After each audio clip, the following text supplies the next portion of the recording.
अरे भाई, तुम कानून की बात मत करो। सिस्टम सुधारने में 76 साल लग गए। अब जो सिस्टम है वह बहुत बढ़िया है, क्योंकि अब फैसला ऑन द स्पॉट होता है। फैसला ऑन द स्पॉट ही करना था बच्चे, तो मैंने और मेरे साथियों ने 2 साल 11 महीने और 18 दिन जाग कर यह किताब क्यों लिखी? 26 नवंबर 1949 को इसे लोकतंत्र का रक्षक क्यों बताया? पर बाबा साहब, वो वक्त अलग था।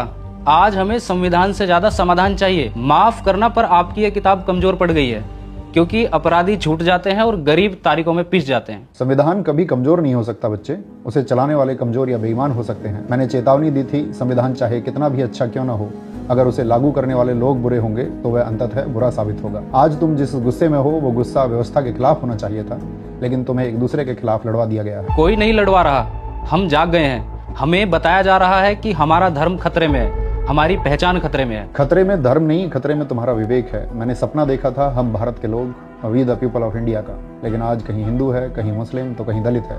एक भारतीय होने का गर्व करने वाला व्यक्ति इस भारत देश में तो मुझे ढूंढने से भी नहीं मिल रहा। जिस मताधिकार को मैंने राजा और रंग के लिए बराबर किया, आज वही मताधिकार चंद रुपयों में बिक रहा है। पर बाबा साहब, विकास तो हो रहा है ना।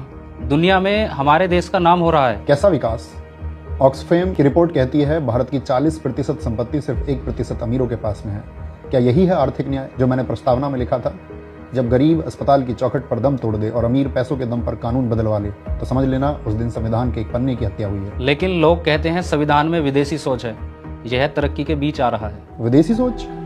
समानता, स्वतंत्रता और बंधुत्व, लिबर्टी, इक्वलिटी और फ्रेटर्निटी क्या विदेशी हैं? बच्चे, यह किताब तुम्हें बोलने की आज़ादी देती है। आज तुम सरकार, सिस्टम, यहाँ तक कि मुझे भी गाली दे सकते हो। यह हक तुम्हें इसी किताब ने दिया है। जिस दिन इस किताब की अहमियत खत्म हो गई, उस दिन तुम्हारी आवाज सिर्फ एक चीख बनकर रह जाएगी। पर आजकल सवाल पूछने और अधिकारों की बात करने पर तो देशद्रोही बोल दिया जाता है। यही तो दुर्भाग्य है।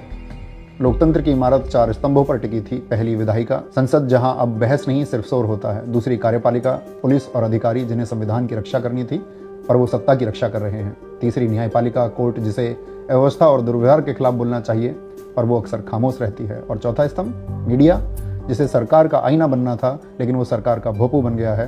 इस देश का मीडिया इस कदर चाटुकार बन गया है कि उसने मानवता को शर्मसार कर दिया है। बच्चे, मेरी बात याद रखना, भक्ति धर्म में मोक्ष का मार्ग हो सकती है, लेकिन राजनीति में भक्ति तानाशाही का मार्ग है। बाबा साहब, आज मेरा भ्रम टूट गया।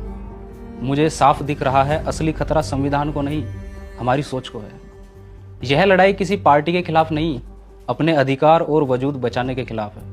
मैं वादा करता हूं, अब मैं भीड़ का हिस्सा नहीं, संविधान और लोकतंत्र का रक्षक बनूंगा। जिस दिन इस देश के लोग और युवा दूसरे के सारे पर नाचने से इनकार कर देंगे, उस दिन भारत के संविधान को कोई खतरा नहीं होगा। जय हिंद, जय संविधान।